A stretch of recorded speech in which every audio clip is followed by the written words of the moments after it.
All right, you better write fast. It's a long list. Limited, Jair Alexander, Kenny Clark, Elton Jenkins, Tucker Kraft, Jordan Love, Luke Musgrave, Josh Myers, Jaden Reed, Zach Tom, Carrington Valentine, and Jordan Morgan did not participate.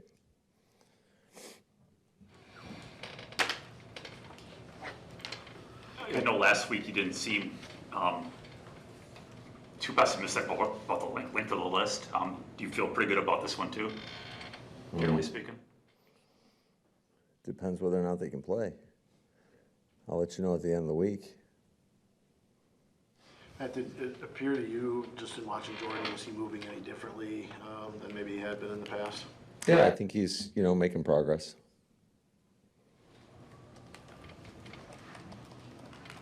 On yesterday, the Vikings, Flores spoke very highly of you and how you've adapted and how challenging you are to go against. What's the challenge of facing his defense? Well, I think he's the only one doing it like this. I think his defense is very aggressive, and it causes you a lot of headaches. He's one of the most challenging guys to go against in this league. So I've got a lot of respect for what he's able to accomplish, and I mean they're off to a fast start. And they've added, not only is the scheme really tough to go against, but they've added some good pieces as well that have helped them become that much better. So they play fast, they play physical. They're doing a great job of getting after the quarterback. The run game's a challenge to go against. They give you a lot of different looks. And I think, much like we talk about the illusion of complexity, where we'd like to give looks that are difficult on the defense but simple for us, I feel like that's what they do. They have a system in place that makes it easy for their players, or easier for their players to go out there and execute, but it makes it extremely difficult on the offenses that they're going against. You said that they're the only one doing it. What do you mean by that? I mean, there's not many teams that look like this, that are doing it, just throwing this many personnel groupings, the amount of pressure. I think it's the only system out there. And, I mean, he's not afraid to zero you, so you better have a plan for that. He just causes you a lot of headaches, a lot of your run game. It can be problematic in the run game. You're not always going to run into some great looks. There's going to be some dirty looks, and you got to do your best to gain as many yards as you can. So, like I said, I got a lot of respect for him and how he's able to create a whole lot of conflict for opposing offenses. What is the difference you see in Darnold? What's enabled him to be so much more effective in a small sample size this year than maybe he had been? Well, I think Kevin and his staff have done a great job just putting him in great positions, and then ultimately he's going out there and executing. He's got some good players around him, but ultimately you have to go out there as a quarterback. I think it's the hardest position to play in all sports, just to go out there and execute, and he's doing a heck of a job of doing that, getting the ball to the guys where it needs to be within the timing of the play, and I think their offensive line's doing a great job as well. I mean, this is a well-balanced football team.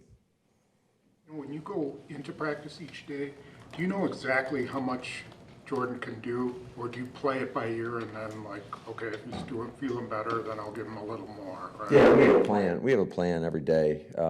Obviously, that's dictated by our medical staff in terms of how much he can do, and so we'll just hopefully keep building them up every day.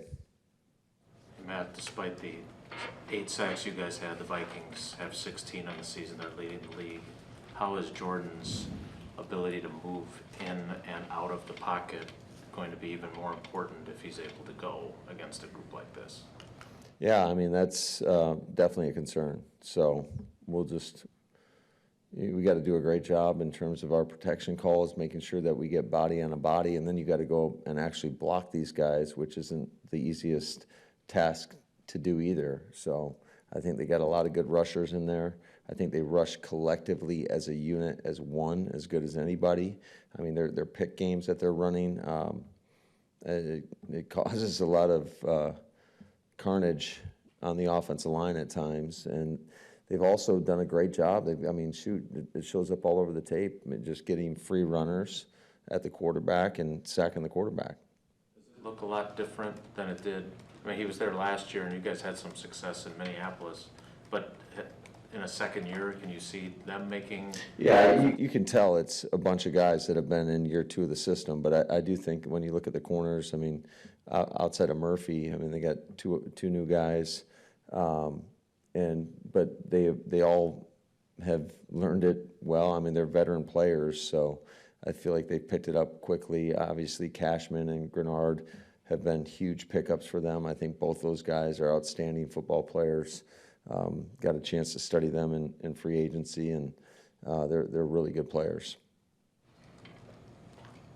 That's good. Matt, I know you weren't here for Brett Favre, but what was your reaction when you heard the news about him yesterday? Yeah, I mean, obviously that's very sad. You never want to see that with anybody, and especially a legend that's here. So definitely well wishes to him and his family. I'm sorry, Spoon. No, go ahead. Did you know, or at what point, or how did you figure out what you had in McKinney, not as a player, because you could watch all the tape you needed, but the impact he's had on the guys in that room and the guys in that locker room? Yeah, I think he's done a great job of just, and the guys have done a great job of welcoming him to our football team. I think he's a really intelligent player. I think everybody respects the work he puts in on a daily basis, and it's been fun getting to know him on a personal level, and always had a lot of respect and admiration from him from afar in terms of having to go against him and just the type of player he is. But yeah, he's definitely made an impact in our locker room. Aaron Jones posted a message today about coming back and being on the visitor sideline. What will that be like for you? Yeah, I mean, it's part of our business, and it's an unfortunate part of our business because I think everybody in this building respects not only the football player, but more importantly, the person that he is. And like I said, there's a lot of love for him. We're gonna have to hit the pause button for about a 3-hour window on Sunday, and then pick it back up. You can't help but love the person and who he is and what he's all about, and his family. I mean, they were always around, and but you gotta, no different than when I go against my brother.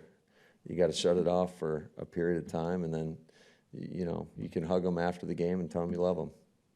Matt, we know the kind of impact that he made here as a player, but can you just kind of speak to what he was off the field and how he was just in the locker room? Yeah, I mean, he was everything. There's a reason he was a captain here, and he did so much for the community, and I thought he always represented the organization the way you want a player to represent the organization, and he's helped so many people, and just a good, positive spirit. He would always put his arm around anybody that was struggling in the locker room. I think a lot of guys truly looked up to him, and his legacy will live on forever. Speaking of running backs, every time Emmanuel Wilson plays, does he earn himself a little bit more time, based on his performances when he plays? Yeah, he's done a nice job. He's done a nice job. It's been fun to witness just his growth and development. I think he's really grown up over the course of a year, and just, I always kind of mess with him and stay on him pretty hard, coach him hard. But he's responded, and I'm super proud of just the efforts that he's put in, just in terms of how he prepares on a daily basis. I think Ben does a great job with that room, and it's exciting to see because we've always said it from day one. The guy's got everything in his body to be a really good running back in this league, and it's been cool to witness some of that development, and now he's got to keep going. So he can't rest on that, and I promise you I won't let him rest on that. Are you getting to trust him more in the past? Absolutely. Yeah, he's done a nice job. He had another great one in this last game where they brought pressure inside, and he stepped up and stoned the backer, and that's what we're talking about, is just all the little things that you can do. It's not just about running 18 or 19 or inside zone or whatever it is. It's every component to playing that position, from pass protection to being able to catch a screen and take it to the house. Matt, Last one, guys. Sheed seems like a pretty conscientious dude. How has he handled the number of penalties that he's had and the coaching that he's probably gotten from you and Luke and Steno to try and. Yeah, he's gotta keep battling, you know, because we've seen it in him. He's been able to play at a high level, and that's the expectation. And so we're gonna keep working through it, and we know that we collectively as a group, not only just the offensive line, but our entire football team, there's a lot to improve upon in terms of our fundamentals and our details, and we just gotta be dialed in. I thought we had a great day of practice today in terms of just that being intentional about your work and being focused. And I think that's a big part of that. So we'll continue to stress that and try to get that out of each and every individual.